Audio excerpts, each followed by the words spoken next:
اس کو آپ دیکھیے گا انشاءاللہ. پھر اس کے بعد لاسٹ سیکشن ہمارا لائبریری اسٹور ہے جس میں سیرت کی ہر کتابیں پڑھی ہیں. جو بھی اسکرین آپ نے دیکھی ہر اسکرین کی اپنی ایک الگ کتاب جو ہے وہ اردو میں انگلش میں موجود ہے, پڑھنے کے لیے بھی ہیں اور خریدنے کے لیے بھی ہیں.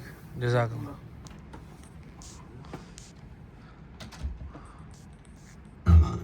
مکہ مکرمہ میں حضرت ابراہیم علیہ السلام آب زمزم کا کنواں کھودنے کا واقعہ.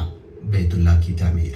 اللہ رب العزت کے حکم سے حضرت ابراہیم علیہ السلام اپنی اہلیہ حضرت حاجر علیہ السلام اور اپنے شیرخوار بیٹے حضرت اسماعیل علیہ السلام کے ساتھ شام سے تشریف لائے اور انہیں مکہ میں مسجد کے بالائی حصے میں زمزم کے اوپر ایک درخت کے پاس چھوڑ کر شام واپس جانے لگے.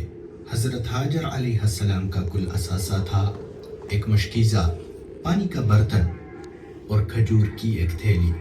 اس وقت مکہ بنجر وادی بے آب و گیاہ زمین, کالے پہاڑ, بنجر وادیاں اور ایک غیر آباد بستی کا مجموعہ تھا جہاں کوئی نہیں رہتا تھا. حضرت حاجر علیہ السلام حضرت ابراہیم علیہ السلام کے پیچھے چل پڑی اور ان سے اس جگہ چھوڑنے کی وجہ پوچھنے لگی. اے ابراہیم, اے ابراہیم, آپ ہمیں اس جگہ چھوڑ کر کہاں جا رہے ہیں جہاں نہ کوئی چیز ہے اور نہ کوئی انسیت بخشنے والا انسان. یہاں تک کہ جب وہ دونوں کھدا نامی علاقے کے پاس پہنچے تو حضرت حاجر علیہ السلام نے حضرت ابراہیم علیہ السلام کے پیچھے سے بلند آواز میں پکار کر پوچھا, اے ابراہیم, تم ہمیں کس کے پاس چھوڑ کر جا رہے ہو؟ لیکن حضرت ابراہیم علیہ السلام نے ان کی طرف توجہ نہ دی. آخرکار حضرت حاجر علیہ السلام سمجھ گئی اور کہا, کیا اللہ تعالیٰ نے آپ کو ایسا کرنے کا حکم دیا ہے؟ حضرت ابراہیم علیہ السلام نے کہا, ہاں. تب حضرت حاجر علیہ السلام نے کہا, تو وہ ہمیں ضائع نہیں کرے گا.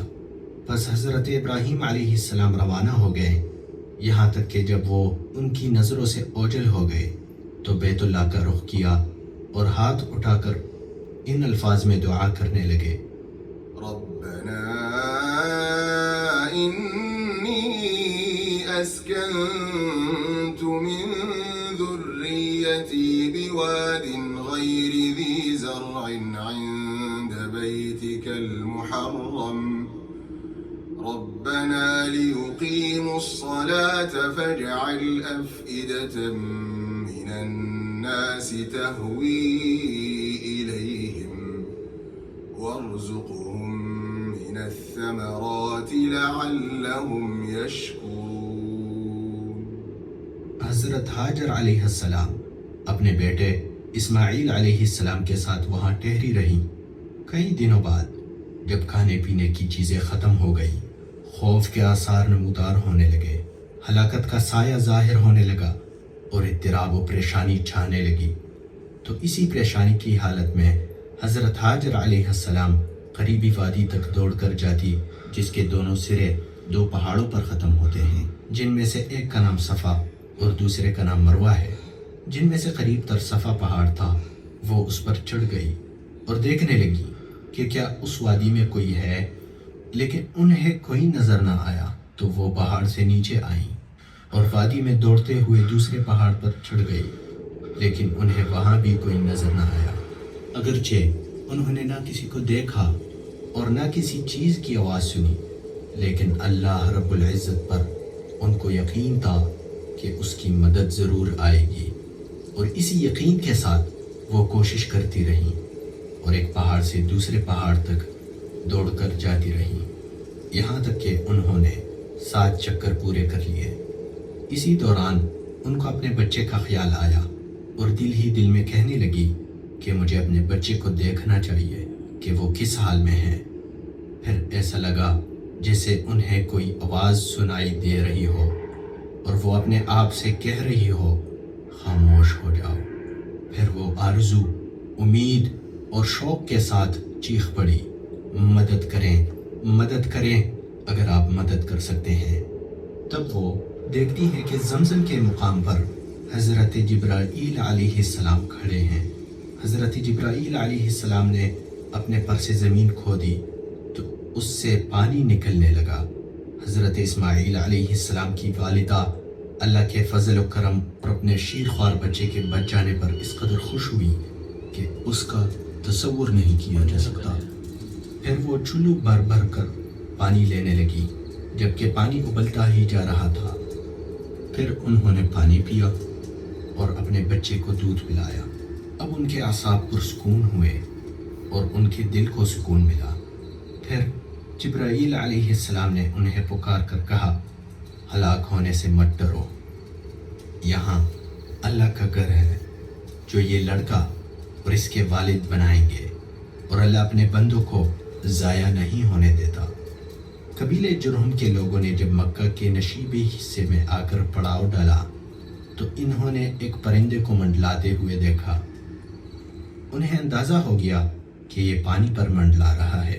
وہ حیران ہوئے کہ اس بنجر وادی میں پانی کیسے ہو سکتا ہے۔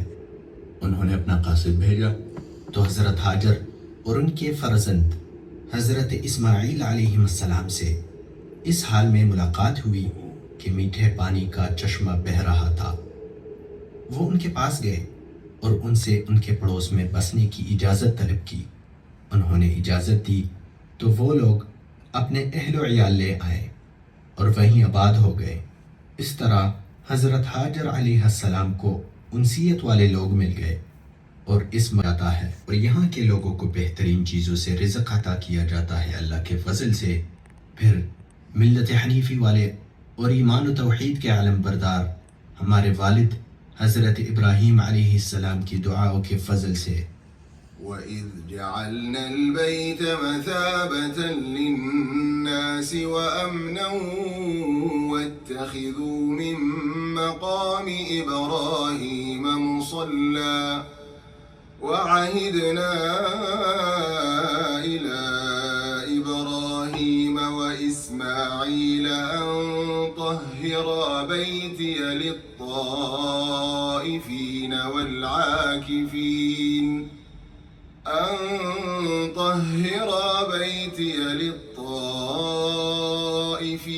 والعاكفين والركع السجود۔ محترم ساتھیوں، یہ ڈاکیومنٹری تھی جو مکۃ المکرمہ میں خاص طور سے کعبۃ اللہ کی ابتدا کیسے ہوئی، تعمیر اس کی نئے سرے سے کیسے ہوئی حضرت ابراہیم کے دور میں، اور حضرت ابراہیم کس جگہ چھوڑ کر گئے تھے اپنے صاحبزادے اور بیوی کو، اور پھر زمزم کیسے نکلا، صفا مروہ کے درمیان وہ کیسے دوڑی، اور پھر بڑھتے بڑھتے حرم کس طرح بڑھتا چلا گیا، مکہ پھیلتا چلا گیا، یہ اس کے بارے میں ڈاکیومنٹری تھی ایک۔ امید ہے کہ آپ کو پسند آئی ہوگی۔